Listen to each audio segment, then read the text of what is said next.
किसी गांव में एक तंत्रिक बाबा रहते थे जिनका नाम था कालेश्वर। उनका नाम सुनते ही लोग डर जाते थे। गांव वाले कहते थे कि बाबा के पास अद्भुत शक्तियां थीं और वे किसी भी व्यक्ति का भूत प्रेत, संकट या काला जादू दूर कर सकते थे। लेकिन एक शर्त थी, बाबा को जो भी अपनी परेशानी बताता उसे एक बड़ी कीमत चुकानी पड़ती थी। गांव में एक किसान राजू अपनी पत्नी और बच्चों के साथ रहता था। वह मेहनती था लेकिन हालात कुछ अच्छे नहीं थे। एक दिन उसकी फसल पूरी तरह से बर्बाद हो गई। उसकी गाय भी बीमार पड़ गई और उसकी जमीन पर कोई भी फसल नहीं उग रही थी। राजू ने सुना था कि बाबा कालेश्वर के पास हर समस्या का समाधान है, तो उसने ठान लिया कि वह बाबा के पास जाएगा। राजू एक सुबह अपने गांव से बाबा के आश्रम की ओर चल पड़ा। बाबा का आश्रम एक सुनसान जगह पर था जहां दूर दूर तक कोई इंसान नहीं दिखता था। आश्रम में पहुंचने पर राजू ने देखा कि बाबा एक छोटी सी झोपड़ी में ध्यान कर रहे थे।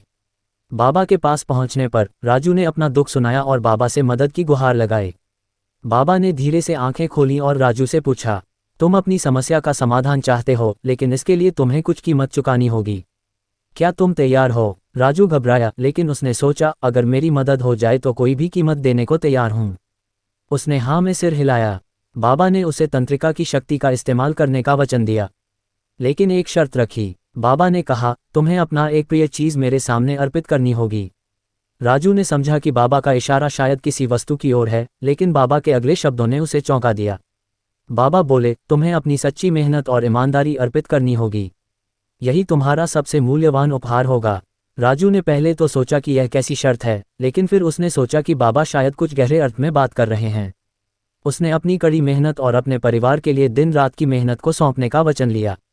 बाबा ने राजू की मंशा को समझा और तंत्र मंत्र का जाप करना शुरू किया। बाबा की शक्तियों से पूरा वातावरण अचानक बदलने लगा। चारों ओर धूल उड़ने लगी और हवा में एक रहस्यमयी शांति छा गई। बाबा ने मंत्रोच्चारण के साथ राजू की समस्याओं का समाधान किया। अगले कुछ दिनों में राजू की फसल फिर से हरी भरी हो गई, उसकी गाय स्वस्थ हो गई और गांव में सुख शांति का वातावरण छा गया। राजू समझ गया कि तंत्रिक शक्ति केवल बाहरी शक्तियों से नहीं, बल्कि अंदर से आने वाली ईमानदारी और मेहनत से सच्ची सफलता मिलती है।